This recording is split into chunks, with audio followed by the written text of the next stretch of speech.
الحمد لله رب العالمين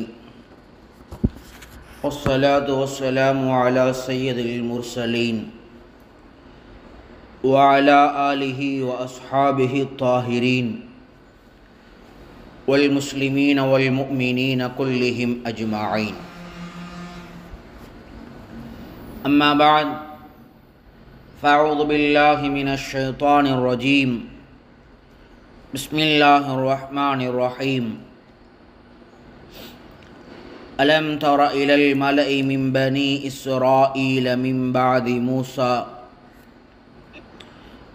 إذ قالوا لنبي لهم ابعث لنا ملكا نقاتل في سبيل الله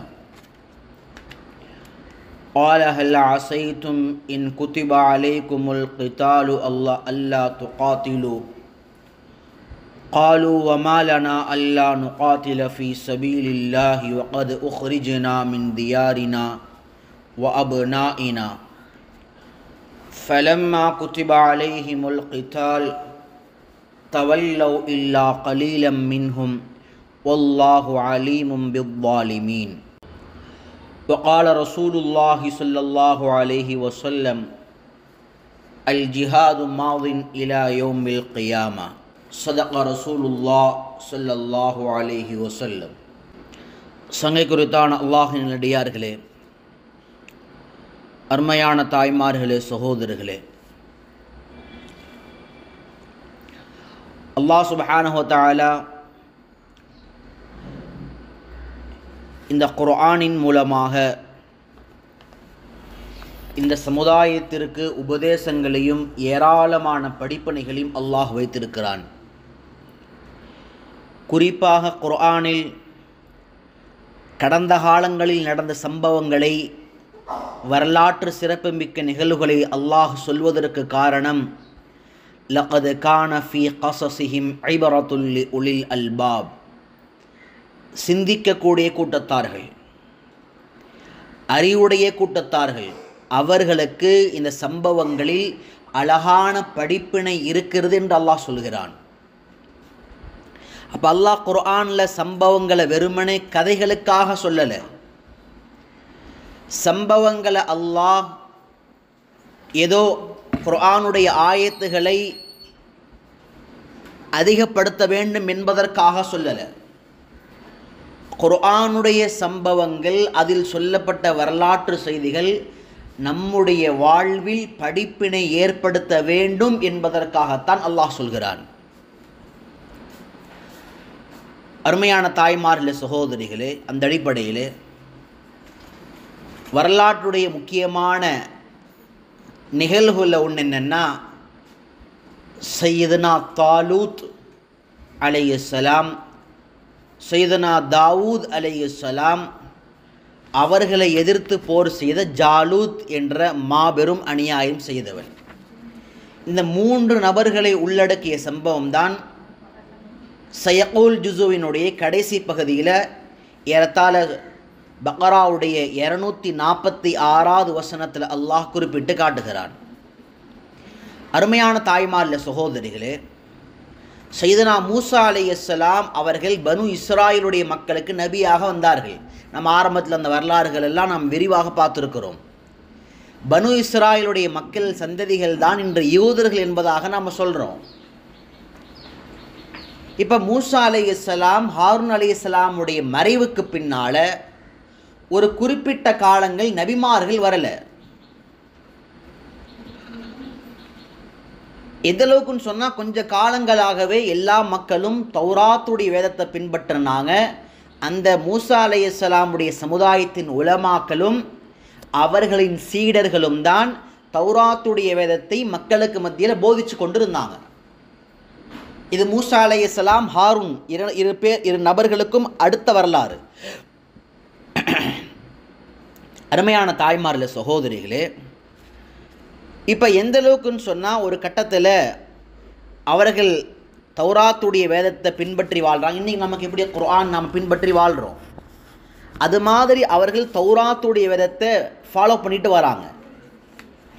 ஒரு கட்டத்தில் அழைப்புடைய பணி, தாவத்துடைய பணி குறைய குறைய அஹ்தசுல் அஹ்தாஸ், பனு இஸ்ராயலுடைய சமுதாயத்தை ஏற்பட்ட முதல் விஷயம் என்னன்னா, புது புது காரியங்களை உருவாக்குனாங்க.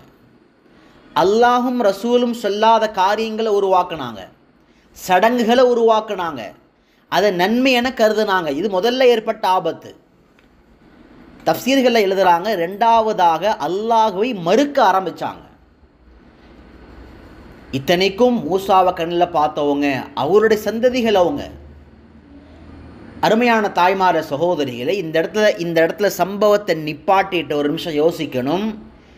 ஒரு முக்கியமான படிப்பனை என்னென்னா, எப்போ அழைப்பு பண்ணி நிறுத்தப்படுமோ, மார்க்கத்துடைய விஷயத்தை எத்தி வைக்குதல், மார்க்கத்துடைய கல்வியை பரப்புதல், ஈமானுடைய விஷயங்களை பரப்புதல், தொடர்ந்து அதை பற்றி பேசுதல், இஸ்லாத்தினுடைய அறிஞர் பெருமக்களான உலமாக்கள் சமுதாயத்திற்கு மத்தியில் அதை பற்றி உரையாற்றுதல், இது குறையுமோ அப்போ ரெண்டு விஷயங்கள் ஏற்படும்.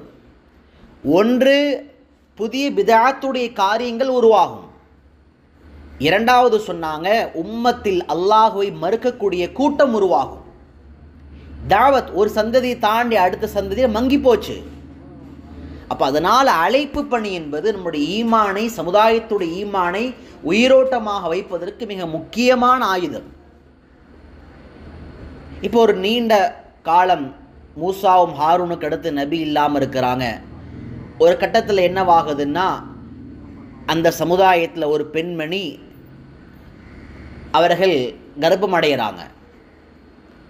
இப்போ அவங்க மாசமாக இருக்கும்போது அந்த ஊர் மக்கள்லாம் நினச்சாங்க, இந்த வயிற்றில் வளரக்கூடிய குழந்தையாவது நம் சமுதாயத்திற்கு ஒரு நபியாக வர வேண்டும், ஏன்னா வழிகாட்டால் வேணும். தௌராத்துடைய வேதம் இருக்குது, ஆனால் தௌராத்துடைய வேதத்தை வைத்து வழிகாட்டுவதற்கு ஆள் தேவை. இன்றைக்கி பார்க்குறோமா இல்லையா? குர்ஆனை வைத்து வழிகாட்ட ஆட்கள் தேவை. வெறுமனே குர்ஆன் மட்டும் இருக்குமையானால் இனி குர்ஆனை வைத்தே வழிகேடக்கூடியவர்களும் வழிகெடுக்கக்கூடியவர்களும் ஏராளம். அதனால் அந்த மக்களுடைய ஆசை என்ன அப்படின்னா, இந்த பெண்மணியினுடைய வயிற்றில் வளரக்கூடிய குழந்தையாவது நபியாக வர வேண்டும். இப்போ அந்த பெண்மணியினுடைய கணவர் அவர் கொலை செய்யப்படுறார் எதிரிகளால். அதற்கு பின்னால் இந்த பெண்மணியை அந்த சமுதாயத்துடைய பனு இஸ்ராயல் சமுதாயத்துடைய மக்கள் சிறைபிடிக்கிறாங்க. அதாவது அந்த பெண்ணை ஒரு வீட்டில் வச்சு பாதுகாக்கிறாங்க. அதே போல் அந்த சமுதாயத்துடைய மக்கள் துவாவும் செய்கிறாங்க, யா அல்லாஹ் இந்த பெண்மணியினுடைய வயிற்றில் வளரக்கூடிய குழந்தைக்கு நீ நபித்துவ பட்டத்தை தருவாயாக. இப்போ அந்த பெண்மணியும் துவா செய்கிறாங்க. இப்போ அந்த பெண்மணிக்கு பிறந்த ஒரு குழந்தை தான் அந்த சமுதாயத்துடைய அடுத்த ஒரு நபியாக வரவழைக்கப்படுகின்றது. ஏறத்தாழ மூசா அலைஹிஸ்ஸலாம் ஹாரூனுக்கு அடுத்து ஒரு நீண்ட காலத்திற்கு பிறகு, ஏறத்தாழ தாவூத் அலைஹிஸ்ஸலாமுடைய காலத்தின் ஆரம்பம். ஏன்னா தாவூத் அலைஹிஸ்ஸலாம் நபியாக ஆக்கப்படலை, அந்த காலத்துக்கு சற்று முன்பாக. வரலாற்றை நல்லா கவனிக்கணும். இந்த நபிக்கு ஏறத்தாழ 2-3 விதமான பேர்கள் சொல்லப்படுது. சில அறிஞர் பெருமக்கள் சொன்னாங்க அந்த நபியுடைய பேர் யூஷா, சில பேர் சொன்னாங்க ஷம்ஊன், சில அறிஞர் பெருமக்கள் சொன்னாங்க அவர் பேர் ஷம்வீல். ஆனால் ஆக மொத்தம் ஒரு நபி. வரலாற்று குறிப்புகளில் பெயர் வித்தியாசங்கள் இருந்தாலும் ஒரு நபி. இப்போ அந்த நபிகிட்ட பனு இஸ்ராயலுடைய மக்கள் பேசுகிறாங்க. என்ன பேசுகிறாங்க என்பது தான் இந்த ஆயத்துடைய விளக்கம். 246வது வசனம், அலம் தர, நபி நீங்கள் பார்க்கவில்லையா, இலல் மலை மிம்பனி இஸ்ராயில், பனு இஸ்ராயிலுடைய அந்த சந்ததியில் ஒரு கூட்டத்தாரின் பக்கம் நீங்கள் பார்க்கவில்லையா. எதற்கு பிறகு? மிம்பாதி மூசா அலைஹிஸ்ஸலாம் வந்து அவர்கள் சென்ற பிறகு என்ன நடந்துச்சு நீங்கள் பார்க்கலையா அப்படின்னு சொல்லிட்டு அல்லாஹ் சொல்கிறான், இது காலு, ஒரு கட்டத்தில் நீண்ட காலம் நபி வராதனால் அந்த மக்கள் சொன்னார்கள் லி நபியின். இப்போ நபி வந்துட்டார். ஒரு பெண்ணை சிறைபிடிச்சாங்க, துவா செஞ்சாங்க, நீண்ட நாளுக்கு பிறகு ஒரு குழந்தை பிறந்துச்சு, ஆண் குழந்தை, அது அல்லாஹ் நபியாக மாற்றினான். இப்போ என்ன விஷயம்னா, அந்த நபி வளர்ந்த பிறகு நபிகிட்ட போய் சொன்னாங்க, காலு லி நபியின் லஹும் இபஅஸ் லனா மலிகன், நாங்கள் அல்லாஹுடைய பாதையில் போர் செய்யணும், அதனால் எங்களுக்கென்று ஒரு அரசரை ஏற்படுத்துங்கள். மலிகன் நுகாத்தில் ஃபீ சபீலில்லாஹ், எதற்கு அரசர் தேவை அப்படின்னா, நாங்கள் அந்த அரசரை கொண்டு அல்லாஹுடைய பாதையில் போர் செய்யணும். இப்போ அன்னைக்கு காலங்களில் போர் செய்து சகஜமான ஒன்று. காரணம் என்னன்னா, உம்மத்தை முஸ்லீமா, இந்த முஸ்லீம் சமுதாயத்தின் மீது ஏராளமான எதிரிகள் அழிப்பதற்காக இருந்தாங்க. அப்போ அவர்களை எதிர்த்து போராடுறதுக்கு ஒரு தளபதி, ஒரு மன்னர் வேணும். அதனால் நபிகிட்ட கேட்டாங்க, நீங்கள் அல்லாஹ்ட்ட கேட்டு ஒரு மன்னரை ஏற்படுத்துங்கள். அப்போ அந்த நபி சொன்னார், ஹல் அசைத்தும் மின் குத்திபா அலைக்குமுல் கிதால், ஒருவேளை உங்கள் மீது போர் கடமையாகிவிட்டாலும் அல்லா துகாத்திலு, நீங்கள் போர் செய்யாமல் இருப்பீர்களா? சரி, மன்னர் வரணும்னு சொல்கிறீங்க, உங்களுக்காக ஒரு மன்னர் வந்தால் மட்டுமே போர் செய்வோன்னு சொல்கிறீங்க. ஒருவேளை மன்னர் வர தாமதமாகுது, மன்னர் யார் என்று முடிவு செய்வது தாமதமாகுது, அந்த நேரத்தில் போர் கடமையானாலும் நீங்கள் போர் செய்யாமல் இருப்பீர்களா? அது நபி கேட்குறாரு. இப்போ அந்த சமுதாயத்துடைய மக்கள் சொன்னாங்க, காலு ஒமாலானா அல்லா நுகாத்தில், நாங்கள் ஏன் போர் செய்யாமல் இருக்கிறோம், அல்லாஹோடைய பாதையில் நாங்கள் ஏன் போராடாமல் இருக்கிறோம். வகது உஹ்ரிஜ்னா மின் தியாரினா வ அப்னாஇனா, நாங்கள் எங்கள் வீடுகளை விட்டும் பிள்ளைகளை விட்டும் நாங்கள் வெளியேற்றப்பட்டோம், பிரிக்கப்பட்டோம். இதற்கு பிறகு நாங்கள் ஏன் அடிமையாக இருக்கணும்? கண்டிப்பாக போர் செய்வோம், அதில் சந்தேகம் இல்லை. ஆனால் ஒரு அரசரை ஏற்படுத்தி கொடுங்க, ஒரு அரசர் தேவை. இப்போ ஆயத்தில் கடைசியில் பாருங்கள், அல்லாஹ் சொல்கிறான், ஃபலம்மா குத்திப அலைஹிமுல் கித்தால், பனு இஸ்ராயலுடைய மட்டமான சிந்தனை என்னென்னா, எப்போ போர் செய்வதற்கு மன்னரை கேட்டாங்க, அரசரை கேட்டாங்க. ஆனால் எப்போ போர் கடமையானதோ தவல்லவ், புறமுதுகு காட்டி ஓடிவிட்டார்கள். இல்லா கலீலம் மின்கும், அவர்களில் குறைவான நபர்களை தவிர, அதாவது கொஞ்சம் குறைவான நபர்கள் மட்டும்தான் போர் அறிவிப்பு செய்யப்பட்ட பின்னாலும் போரில் போனாங்க. மற்றவங்க எல்லாம் போரை பற்றி கேட்டுக்கிட்டு இருந்தாங்க. ஆனால் எப்போ போர் அறிவிப்பு செய்யப்பட்டுச்சோ பின் வாங்கிட்டாங்க. இது முனாஃபிக்குடைய தன்மை மட்டும் இல்லை, அவர்களின் முன்மாதிரியாக பனு இஸ்ராயில் மக்களும் இது போல ஒரு வேலை செஞ்சுருக்கிறாங்க. வல்லாஹு அலீமும் பிஸ்ஸாலிமீன். அல்லாஹ் அந்த ஆயத்தை முடிக்கிறான், அல்லாஹ் அநியாயக்காரர்களை மிக அறிந்தவனாக இருக்கிறான்.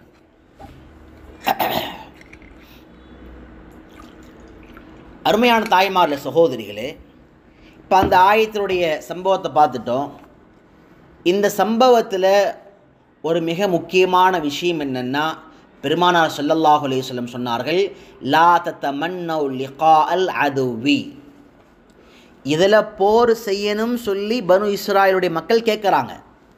பெருமானாருடைய வழிகாட்டுதல் என்னென்னா, நீங்கள் எதிரிகளை சந்திப்பதை, போர் நடக்க வேண்டும் என்பதை நீங்கள் ஆசைப்படாதீர்கள். லா தத்தமன்னௌ.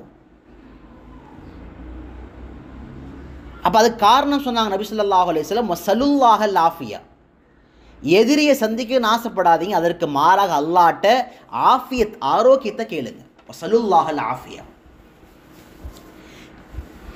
அடுத்த வார்த்தை சொன்னாங்க, ஃபைதா லகீத்துமூஹும், நீங்கள் ஆசைப்படலை ஆனால் யதார்த்தமாக முஸ்லீம்களுக்கு எதிராக போர் நிகழுமையினால் ஃபஸ்புது, அந்த போரில் எதிரிகளை வீழ்த்துவதில் உறுதியாக இருங்கள். சுப்ஹானல்லாஹ். ரெண்டு விதமான வழிகாட்டுதல். முதல் வழிகாட்டுதல் என்னன்னா, இந்த ஹதீஸில் நபி என்ன சொல்கிறாங்கன்னா, ஆஃபியத், ஆரோக்கியத்தை பாதுகாக்க முயற்சி செய்யுங்க.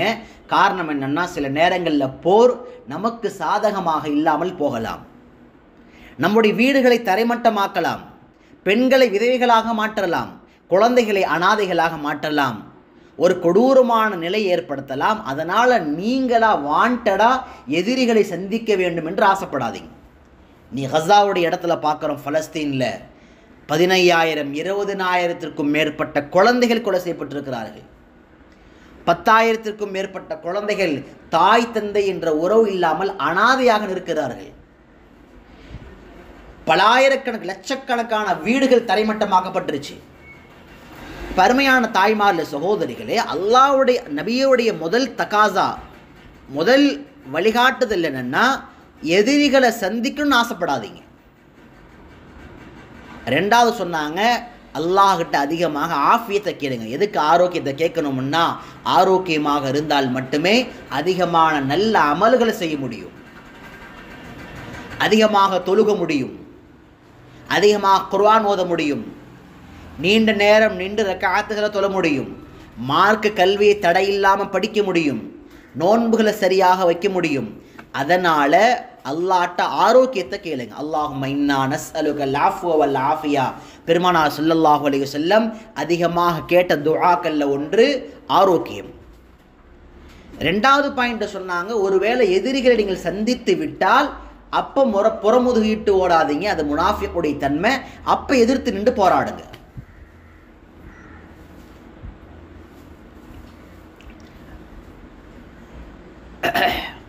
அருமையான தாய்மார சகோதரிகளே, இப்போ பனு இஸ்ராயலுடைய மக்கள் தன்னுடைய நபி அவர்களிடத்தில் கோரிக்கை வைக்கிறாங்க, ஒரு அரசர் வேணும்.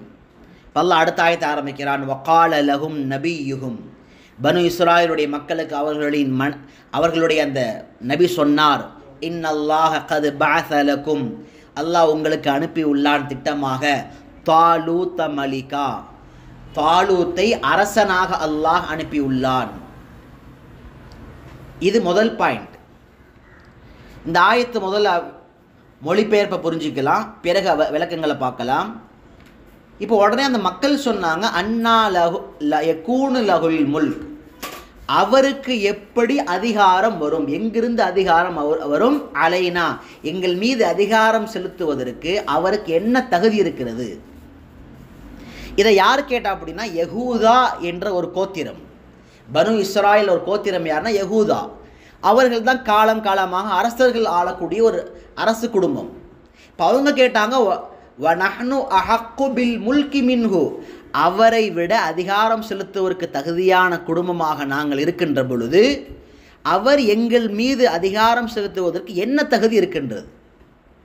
அடுத்து சொன்னாங்க, வலம் யுக்த சஅதம் மினல் மால்.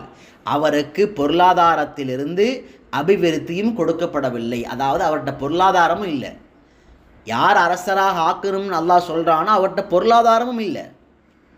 உடனே இதெல்லாம் பேச்சு கேட்டுட்டு இருந்த நபி சொன்னார், கால இன்னல்லாஹ் ஸ்தஃபாஹு அலைக்கும். அல்லாஹ் தான் அவரை உங்கள் மீது தேர்ந்தெடுத்தான், நான் இல்லை, அல்லாஹ் தேர்ந்தெடுத்தான். வஸாதஹு, அது மட்டும் இல்லை, அல்லாஹ் அவருக்கு அதிகப்படுத்தி கொடுத்திருக்கிறான் ரெண்டு விஷயத்தை. ஒன்று பஸ்தன் ஃபில் இல்மி வல் ஜிஸ்மி, மார்க்க கல்வி மற்றும் உடல் ஆரோக்கியம், உடல் திடகார்த்தம். ரொம்ப பவர்ஃபுல்லான மேன், பார்க்க பயமாக இருக்கும். கட்ஸ் பாடி, ஜிம் பாடின்னு சொல்கிறாங்களே இன்னைக்கு, அது மாதிரி ஒரு திடகார்த்தமான மனிதராகவும் மார்க்க கல்வியில் ஞானம் பெற்றவராகவும் இருக்கிறார். அதை அல்லாஹ் அவருக்கு வழங்கியிருக்கிறான். இதை அந்த நபி சொல்கிறாரு. அல்லாஹ் கடைசி ஆயத்தில் சொல்கிறான், அல்லாஹு யுக்தி முல்கஹு மன் யஷா. அல்லாஹ் யாரை நாடுகிறானோ அவர்களுக்கு அதிகாரத்தை கொடுக்கிறான். அல்லாஹு வாசிஉன் அலீம். அல்லாஹ் விசாலமானவனாகவும் மிக அறிந்தவனாகவும் இருக்கிறான். அருமையான தாய்மார்களே, சகோதரிகளே, இதில் பார்க்க வேண்டிய முதல் விஷயம் என்னன்னா, அல்லாஹ் எதற்காக தாலூத்தை அரசனாக ஆக்கினான்? நீ நல்லா விளங்கணும். இன்னைக்கு குடும்பத்தை ஆட்சி செய்யக்கூடிய ஒரு கணவன், மஹல்லாவை நிர்வகிக்கக்கூடிய ஒரு நிர்வாகி, ஒரு ஊரை ஆளக்கூடிய ஒரு பஞ்சாயத்துடைய தலைவரிலிருந்து ஆரம்பித்து ஒரு முதலமைச்சர், பிரதமர், அதிபர், அது யாராக இருந்தாலும் சரி, அவர்களுடைய முக்கியமான குவாலிஃபிகேஷன் என்னவாக இருக்கணும் அப்படிங்கிறத அல்லாஹ் இந்த இடத்துல தாலூத்தை வைத்து சொல்கிறான். தஃப்சீரில் ரெண்டு சொல்லப்பட்டிருக்குது, குர்ஆனில் ரெண்டு சொல்லப்பட்டிருக்குது. காரணம், லீடர்ஷிப்புடைய குவாலிட்டி என்னென்னா, தலைமைத்துவத்துடைய குவாலிட்டி என்னென்னா, வாரிசு அரசியல் இல்லை. பாருங்க, இங்கே கேள்வி எழுப்புறாங்க, நாங்கள் தான் அரசு குடும்பமாக இருக்கிறோம், பிறகு எதற்காக தாலூத்துக்கு அல்லாஹ் கொடுத்தான்?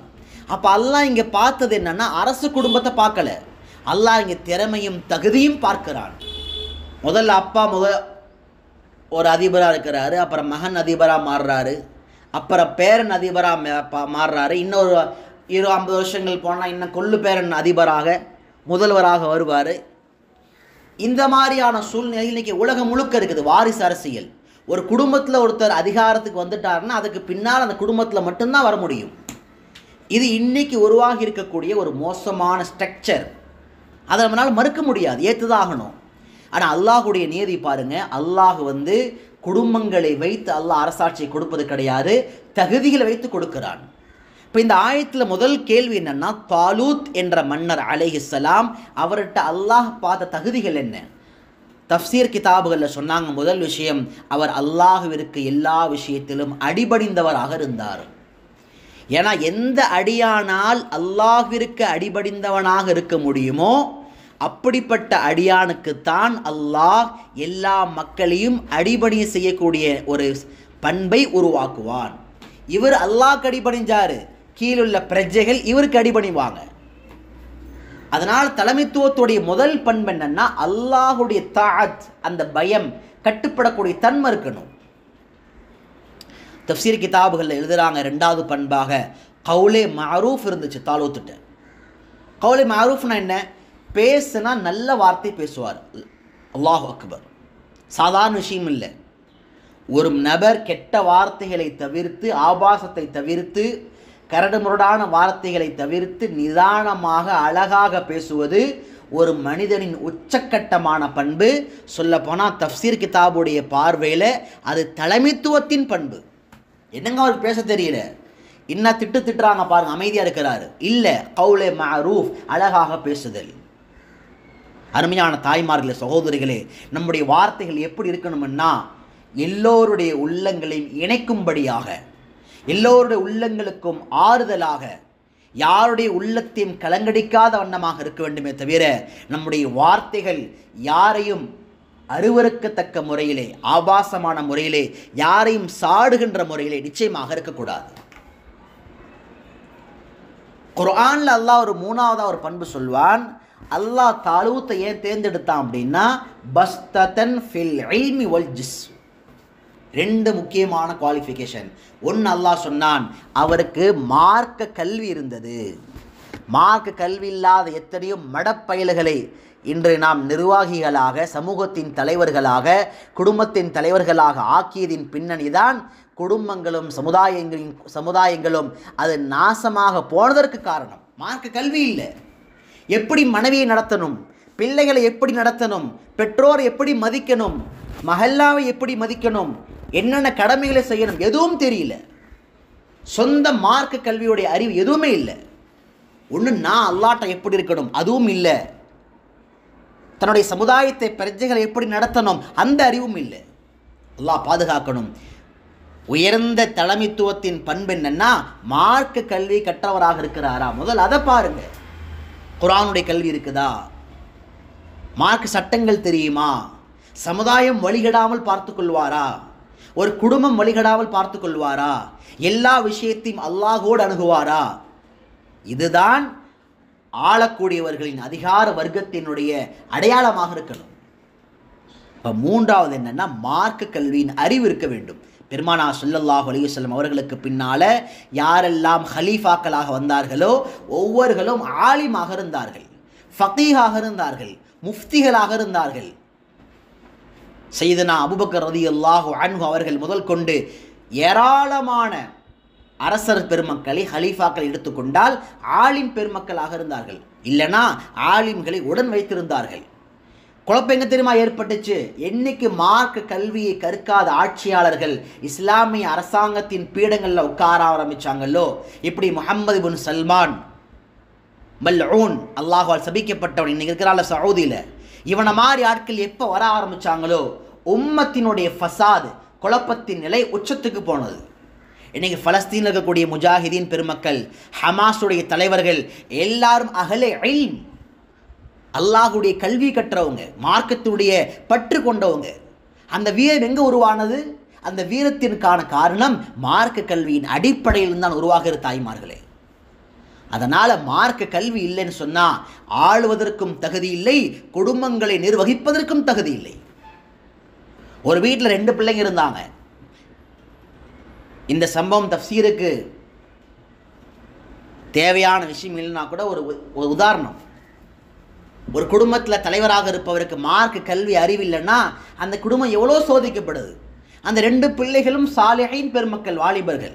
நடந்த உண்மையை சொல்கிறேன். இந்த 2 பேரும் ஹலால் ஹராமில் அவ்வளோ பேணுதல், அல்லாஹுடைய மார்க் பற்று உள்ளவர்கள், ஈமானை பற்று உள்ளவர்கள். ஆனால் அல்லாஹ் பாதுகாக்கணும், தந்தைட்டு அந்த அல்லாஹுடைய மார்க்க பற்று இல்லை, மார்க்க கல்வியோட அறிவு இல்லை. வட்டியுடைய காசில் கடன் வாங்கிட்டு வந்துட்டார், கடனை வட்டியினுடைய பேரில் வாங்கிட்டு வந்துட்டார்.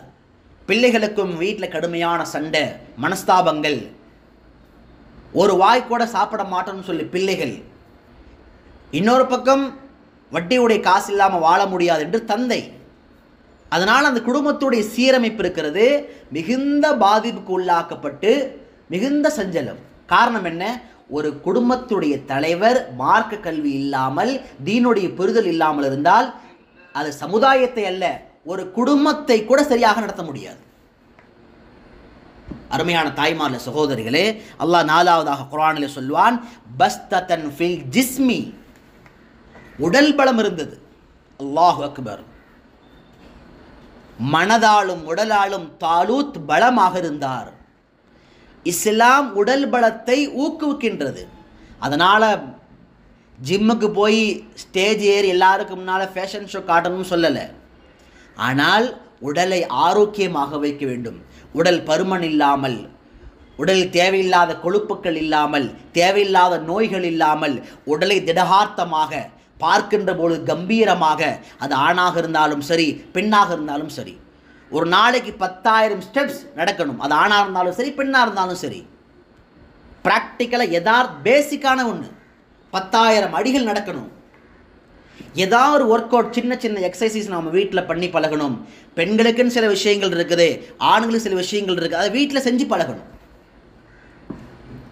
எதற்குன்னு சொன்னால் உடல் ஆரோக்கியத்தை பாதுகாப்பதற்காக. ஏன்னா அல்லாஹ்வே உடல் ஆரோக்கியமாக இருக்க வேண்டும் என்பதை புகழ்ந்து பேசியிருக்கிறான். தாலூத் அவரை அல்லாஹ் தேர்ந்தெடுத்திருக்க முக்கியமான காரணம் என்னன்னா உடல் திடகார்த்தமாக இருந்தது. அருமையான தாய்மார்களே சகோதரிகளே, இப்போ அல்லாஹ் சுப்ஹானஹு வ தஆலா தாலூத் அலைஹிஸ்ஸலாம் அவர்களை பனு இஸ்ராயீலுடைய அரசராக அல்லாஹ் நியமனம் செய்கிறான். வல்லாஹு யுக்தி முல்கஹு மை யஷா, அல்லாஹ் ஒரு நெத்தியடி பதில் கொடுக்கிறான். நீங்கள் யாரையெல்லாம் நாடுகிறீர்களோ அவர்களுக்கு அல்லாஹ்வால் ஆட்சி அதிகாரத்தை கொடுக்க முடியாது, அல்லாஹ் தான் நாடியவர்களுக்கு மட்டும்தான் கொடுக்கிறான்.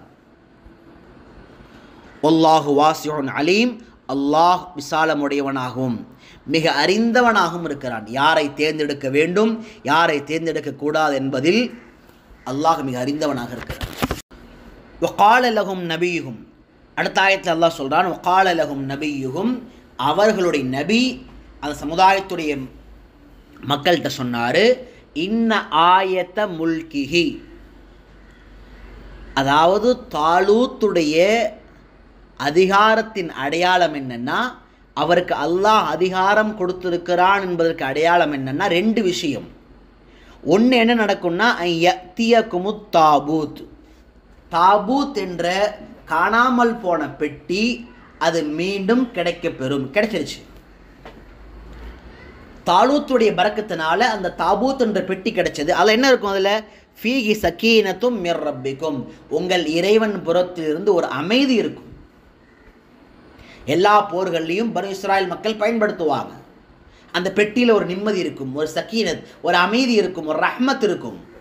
அது அவர்களுக்கு உதவி செய்யும். அதனால் பல போர்களில் வெற்றி அடைஞ்சாங்க. அப்போ அது காணா போனது திரும்ப அல்லாஹ் தாலூத்துடைய பரக்கத்தினால் அல்லாஹ் திருப்பி கொடுத்தான்.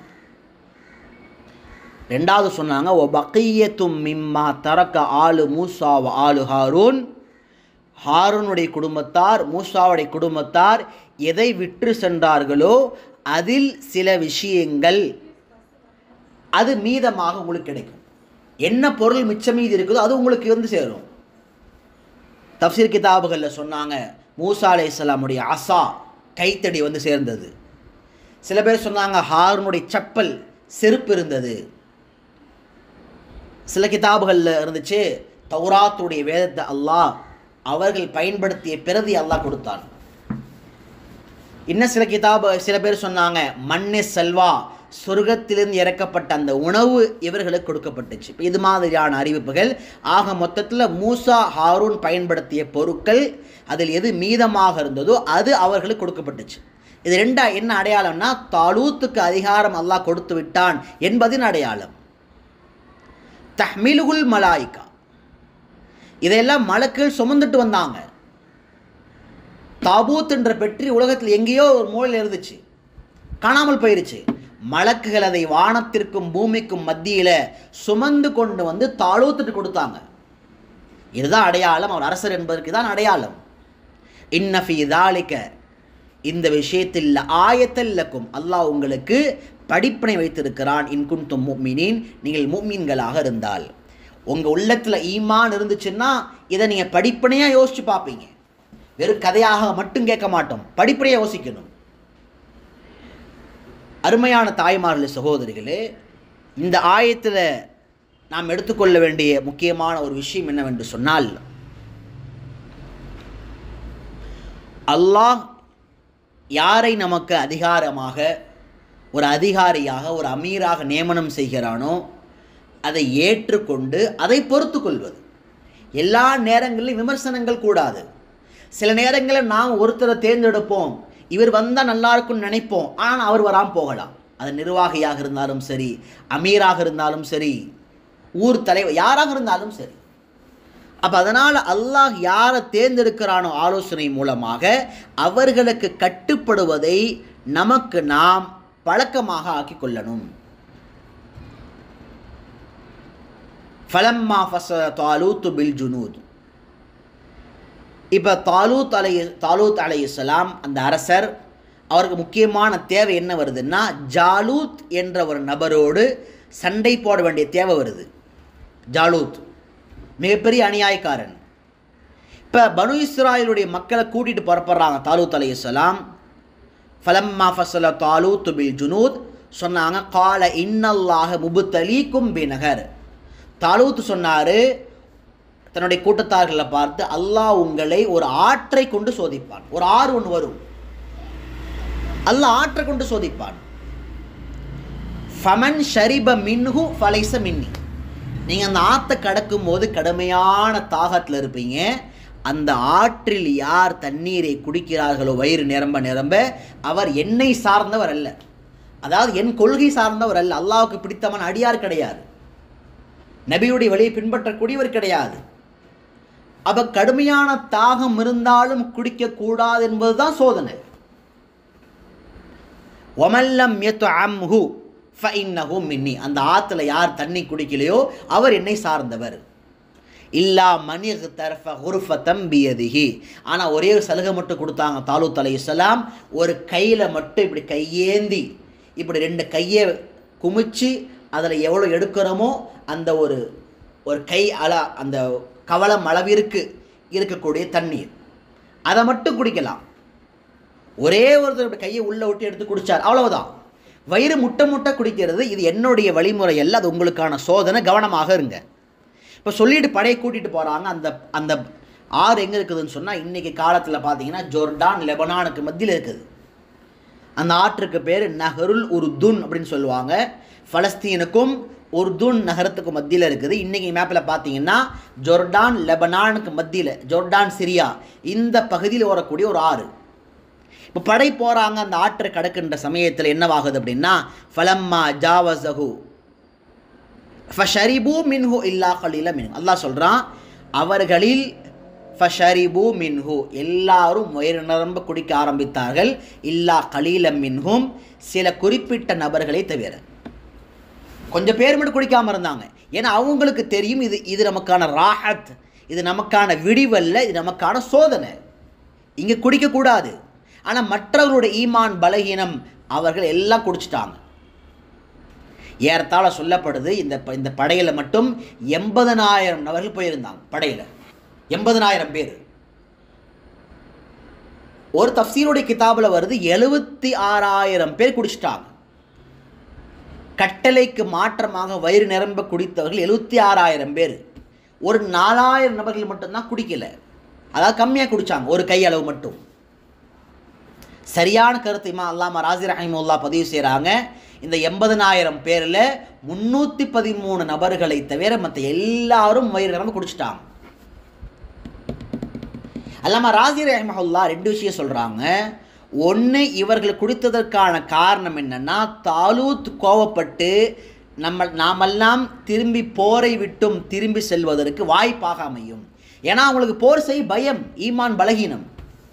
ஏன்னா ஒரு பலகீனமான ஈமான் உடையவரால் எதிரிகளை அல்லாஹ்வுக்காக வேண்டி சந்திக்க முடியாது. அவங்க என்ன நினச்சாங்கன்னா, தண்ணி அதிகமாக குடிச்சிட்டோம் அப்படின்னா திரும்பி போயிடலாம், போர் செய்ய தேவையில்லை. ட்ரிக்ஸ் பயன்படுத்தினாங்க.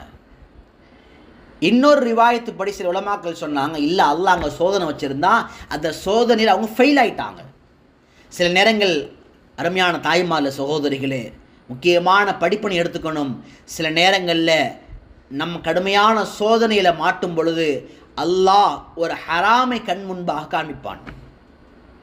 ஹராம் கண்ணில் தெரியும், ஹராமான காசு தெரியும், ஹராமான ஒரு உறவு தெரியும். அதை பயன்படுத்தினா சோதனையிலிருந்து வெளியே வந்துடலாம் நினைப்போம். ஆனால் கட்டாயமாக சோதனை அதிகமாகுமே தவிர சோதனை குறையாது. இங்கே தண்ணீர் ஒரு சோதனை, கண்ணுக்கு முன்னால் தண்ணீர், கடுமையான தாகம் இருந்தால் அல்லாஹ் என்ன பார்க்குறான் அப்படின்னா, உன் தாகத்தை விட ஈமானுக்கு நீ செய்யும் தியாகம் அதிகமா, உன் ஆசையை விட ஈமானுக்கு செய்யும் தியாகம் அதிகமா, உன் உள்ளத்தின் மனோ இச்சைகளை விட அல்லாஹ்விற்காக செய்யும் தியாகம் அதிகமா, அல்லாஹ் பார்க்கிறான். தாய்மார்களே, இப்போ குடிச்சிட்டாங்க. குடிச்சு முடித்த பின்னாடி அவங்க எல்லாம் புறப்பட்டு போயிட்டாங்க. ஏறத்தாழ 313 நபர்களை தவிர மற்ற எல்லாம் போயிட்டாங்க. ஃபலம்மா ஜாவஸஹு ஹுவ வல்லதீன ஆமனு மஅஹு, எப்போ அந்த ஆற்றை கடந்து வந்தாங்களோ தாலூத் அவரும் அவர்களோடு உள்ளவர்கள், அவர்கள்ட்ட இவங்க சொன்னாங்க, லா தாக்கத்தல் யௌம பி ஜாலூத் வ ஜுனூதிஹி, ஜாலூத்தையும் அவனுடைய படையையும் இன்று நாங்கள் சந்திப்பதற்கு தயாராக இல்லை.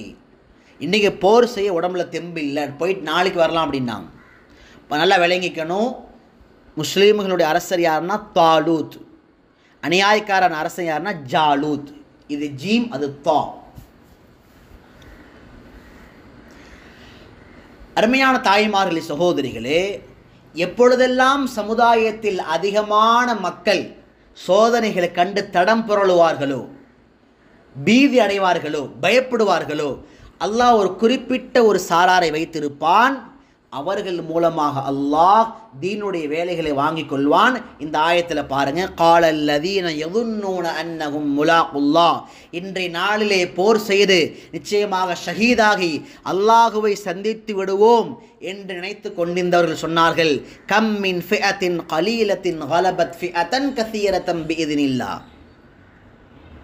இது குர்ஆனுடைய வார்த்தை மட்டும் இல்லை, முழு உலகத்துடைய இஸ்லாமிய சாம்ராஜ்யத்தில் அல்லாஹ் உண்மைப்படுத்திய ஒரு வாசகம். கம்மின் ஃபிஅத்தின் கலீலத்தின் கலபத் ஃபிஅத்தன் கஸீரத்தன் பிஇذனில்லாஹ். உறுதியான ஈமானுடைய அந்த 313 நபர்கள் சொன்னார்கள் தாலூத்திட்ட, கம்மின் ஃபிஅத்தின், எத்தனையோ சிறு சிறு படைகள் எல்லாம் உலகத்தில் அல்லாஹுடைய அனுமதியோடு பெரும் பெரும் படைகளை எல்லாம் வீழ்த்தி விட்டது, அதனால் நாம் பின்வாங்க வேண்டாம். தாய்மார்களே சகோதரிகளே, தீனுடைய காரியங்களில் சோதனைகள் வரும்பொழுது அந்த தீனுடைய காரியத்தை செய்வது தான் தியாகம். தொழுகைக்கு எதிராக ஒரு சோதனை வரும்பொழுது தொழுகுவது தான் தியாகம். நன்மையான காரியத்துக்கு எதிராக சோதனை வரும்போது பின் வாங்குவது ஈமான் அடையாளம் இல்லை, அதை செய்வது தான் தியாகம். பெருமானா ஸல்லல்லாஹு அலைஹி வஸல்லம் பத்ருடைய களத்தில் சொன்னாங்க, சஹாபாக்களை பார்த்து, இன்று நீங்கள் எந்த எண்ணிக்கையில் இருக்கிறீர்களோ இதே எண்ணிக்கை தான் தாலூத் அலைஹிஸ்ஸலாம் அந்த அரசனோடு அன்று இருந்த எண்ணிக்கை என்று சொன்னார்கள். 313 பேர். தாய்மார்களே சகோதரிகளை, வரலாற்று எடுத்து பாருங்க. இஸ்லாமிய சாம்ராஜ்யத்தில் எத்தனையோ சிறுபடைகள் பெரும் பெரும் படைகளை வீழ்த்தியது. முஅத்தாவுடைய போர், சஹாபாக்கள் 3000 பேர் இருந்தாங்க, எதிரிகள் 2 லட்சம் பேர் இருந்தாங்க. அல்லாஹ் அக்பர். ஹந்தக்குடைய போர், சஹாபாக்கள் வெறும் 5000 தான், ஆனால் எதிரிகள் 40,000த்திற்கும் மேலாக பலாயிரக்கணக்கில் இருந்தாங்க. வெற்றி அல்லாஹ் கொடுத்தான். ஹுனைனுடைய போர், கொஞ்சம் சஹாபாக்கள் அதிகமாக இருந்தாலுமே கூட சஹாபாக்கள் எண்ணி குறைவு தான். பத்ருடைய போர், எதிரிகள் 1000 பேர், சஹாபாக்கள் 313 பேர், அல்லாஹ் வெற்றி கொடுத்தான். தாய்மார்களே சகோதரிகளே, இங்கே விளங்க வேண்டிய முக்கியமான பாடம் என்னன்னா, அல்லாஹ் வெற்றியை எண்ணிக்கையில் வைக்கல, அல்லாஹ் வெற்றியை ஈமான்ல வச்சிருக்கிறான். அல்லாஹ் வெற்றியை அஸ்மில், உறுதியில் அல்லாஹ் வச்சிருக்கிறான். உறுதியாக எதிர்த்து போராடுவோம் நினைச்சாங்க, அல்லாஹ் வெற்றி கொடுத்தான். வல்லாஹு மஅஸ் ஸாபிரீன். அல்லாஹ் ஆயத்தை கடைசியாக முடிக்கிறான், அல்லாஹ் பொறுமையாளர்களோடு இருக்கிறான். இந்த இடத்துல என்னங்க பொறுமை? போர் செய்யலாமா வேணாமா என்ற பயம் பீதி வந்த சமயத்திலே போர் செய்வோம் என்ற எண்ணத்தோடு இருக்கிறார்களே, அதான் பொறுமை. வலம்மா பரசூலி ஜாலூத் வ ஜுனூதிஹி, எப்போ ஜாலூத்தையும் அவனுடைய படையும் சந்தித்தார்களோ, அப்போ அந்த நபர்கள் அந்த ஈமான்தாரிகள் சொன்னார்கள், காலு ரப்பனா அஃப்ரிக் அலைனா சபரன் வசப்பித் அக்தாமனா அஃப்ரிக் அலைனா சபரன். யா அல்லாஹ், எங்களுக்கு பொறுமையை தருவாயாக. என்ன பொறுமை? இந்த போரில் கடைசி நிமிடம் வரைக்கும் தடம் புரளாமல் பின்வாங்காமல் நிலைத்து நிற்கக்கூடிய பொறுமையை தருவாயாக. வசப்பித் அக்தாமனா, எல்லா தீனுடைய காரியங்களிலேயும் எங்கள் பாதங்களை ஸ்திரப்படுத்தி வைப்பாயாக. வன்சுர்னா அல் கௌமில் காஃபிரீன், நிராகரிக்கக்கூடிய மக்களுக்கு எதிராக யா அல்லாஹ் எங்களுக்கு உதவி செய்வாயாக. அருமையான துஆ. எப்பொழுதெல்லாம் சோதனையும் கஷ்டங்களும் எதிரிகளின் பீதி அதிகமாகின்றதோ அப்பொழுதெல்லாம் இந்த துஆவை அல்லாஹ்விடத்தில் அதிகமாக ஓதி ஓதி துஆ செய்யணும். அஃப்ரிக் அலைனா சபரா, யா அல்லாஹ் பொறுமையை தருவாயாக. வசப்பித் அக்தாமனா, பாதங்கள் நிலைத்திருக்க செய்வாயாக. வன்சுர்னா அல் கௌமில் காஃபிரீன், யா அல்லாஹ் இந்த நிராகரித்த மக்களுக்கு எதிராக உதவி செய்வாயாக. உயர்ந்த வார்த்தைகள், உணர்வுபூர்வமான வார்த்தைகள். பாருங்க, அல்லாஹ் மேல் நம்பிக்கை வச்சு போனாங்க. உயிருக்கு அஞ்சாமல் உயிரை பணைய வைத்து இன்று அல்லாஹுவை சந்திக்க போகிறோம் என்று சந்தோஷத்தோடு போனார்கள். ஃபஹஸமூஹும் பிஇذனில்லாஹ், அல்லாஹுடைய கட்டளையோடு ஜாலூத்துடைய படையை துண்டு துண்டாக ஆக்கினார்கள். ஃபஹஸமூஹும், தூள் தூள் ஆக்கிட்டாங்க. ஜாலூத்தை கொன்னது யாரு? சில நேரம் படத்தில் ஹீரோ கடைசியாக வருவார்னு சொல்லுவாங்க. அது மாதிரி கடைசியாக ஒரு ரோல் வச்சு அடுத்த ஒரு காட்சிக்கான இன்ட்ரடக்ஷன் கொடுக்குற மாதிரி அல்லாஹ் கடைசியாக சொல்கிறான், வகத்தல தாவூது ஜாலூத்த, தாவூத் ஜாலூத்தை கொலை செய்தார். அப்போ தாவூத் எங்கே இருந்தாருன்னா, தாவூத் அலைஹிஸ்ஸலாம் அவர் நபியாக ஆகுவதற்கு முன்பாக தாலூத்துடைய படையில் தளபதியாக இருந்தார். அப்போ தாவூத் ஒரு வீரனாகவும் இருந்தார். அப்போ தாலூத் அலைஹிஸ்ஸலாம் என்ன சொன்னாங்கன்னா போருடைய ஆரம்பத்தில், இங்கே பாருப்பா தாவூத், நான் என்னுடைய மகளை உனக்கு திருமணம் செய்து வைக்க தயார். நிபந்தனை என்னன்னா, நீ ஜாலூத்தை கொலை செய்தால் என்னுடைய மகளை நான் உனக்கு திருமணம் செய்து வைக்கிறேன். இப்போ தாவூத் அலைஹிஸ்ஸலாம் அவர்கள் கையின் மூலமாகத்தான் ஜாலூத் படுகொலை செய்யப்பட்டார். இந்த படுகொலைக்கு பின்னால் அல்லாஹ் தாவூத் அலைஹிஸ்ஸலாமுக்கு அல்லாஹ் வெகுமதியாக கொடுத்தான், வாத்தாஹுல்லாஹுல் முல்க வல் ஹிக்மத, அல்லாஹ் ஞானங்களையும் மார்க்க கல்வியின் நுட்பங்களையும் அரசாட்சியை கொடுத்தான். எப்படிப்பட்ட அரசாட்சி? பிரம்மாண்டமான அரசாட்சி. வாத்தாஹுல்லாஹுல் முல்க வல் ஹிக்மத. அடுத்து அல்லாஹ் சொல்கிறான், வஅல்லமஹு மிம்மா யஷா, அல்லாஹ் எதையெல்லாம் நாடினானோ அதையெல்லாம் அவர் கற்றுக் கொடுத்தான். பாருங்க, அல்லாஹ் எங்கெல்லாம் அரசாட்சிக்கு தேர்ந்தெடுக்கிறானோ அல்லாஹ் அந்த ஆயத்தில் அடுத்து சொல்லக்கூடிய வார்த்தை என்னன்னா, அவர்களுக்கு கல்வியையும் நுட்பத்தையும் கொடுத்தோம். அப்போ ஆட்சி அதிகாரத்திற்கு ஆளுமைக்கு என்ன தேவை அப்படின்னா, மார்க்க கல்வியினுடைய புரிதல் தேவை. அல்லாஹ் ஒரு முக்கியமான ஒரு தத்துவத்தை அல்லாஹ் சொல்லி முடிக்கிறான், வலவுலா தஃஉல்லாஹின் நாஸ பஅதஹும் பிபஅத் லஃபஸதத்தில் அர்த். அருமையான தத்துவம், ஃபிலாசபி.